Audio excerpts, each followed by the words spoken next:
In the lively village of Brightwood, for inseparable friends, Levi, Beatrice, Claudia, and Marcus were known as the Brightwood Brainstormers.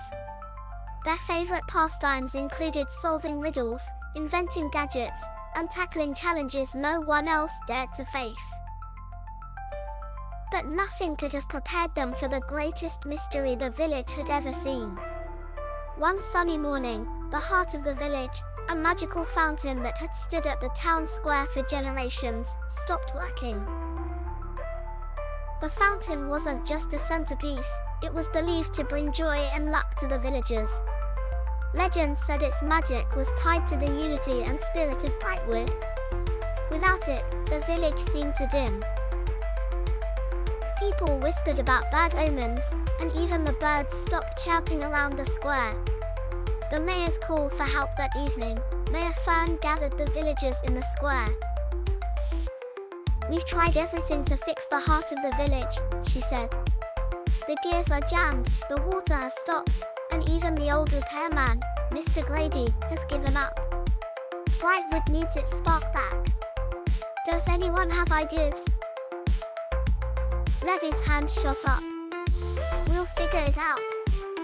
"Right, team." The brainstormers nodded. Beatrice adjusted her wide-brimmed hat, Claudia pulled out her trusty notebook, and Marcus tapped his sketchpad. "Thank you, children," said the mayor. "But be warned, this fountain holds secrets even I don't fully understand. Solving this mystery may take more than just tools and ideas."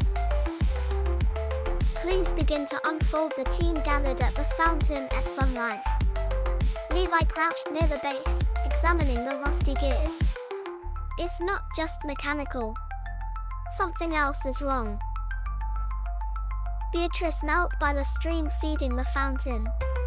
"The water looks murky, almost like something's blocking it upstream.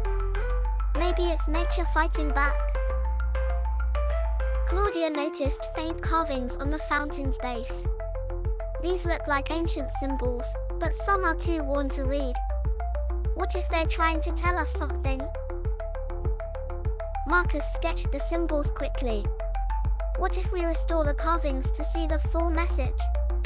"I'll need charcoal and paper." As the friends worked, an old man shuffled toward them. It was Mr. Grady, the retired repairman. "If you're trying to fix that fountain, you'll need more than elbow grease," he said cryptically. "You'll need to follow the trail." "The trail?"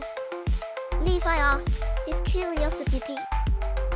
Mr. Grady handed them a dusty leather-bound book. "This journal belongs to the fountain's builder. It has maps, notes, and puzzles about its design. The answer might lie within." The hidden map back at their clubhouse, the team pored over the journal. Inside was a hand-drawn map of the village, but something was strange. A red X was marked deep in the woods, near the old Brightwood caves. "We've never explored that far," Beatrice said. "It's our only lead," Claudia replied. The next morning, they packed supplies and followed the map. Along the way, they encountered strange occurrences, a series of small stone markers shaped like the symbols on the fountain. Please like, share, and subscribe to the Life Reset Kids channel. See you in my next video.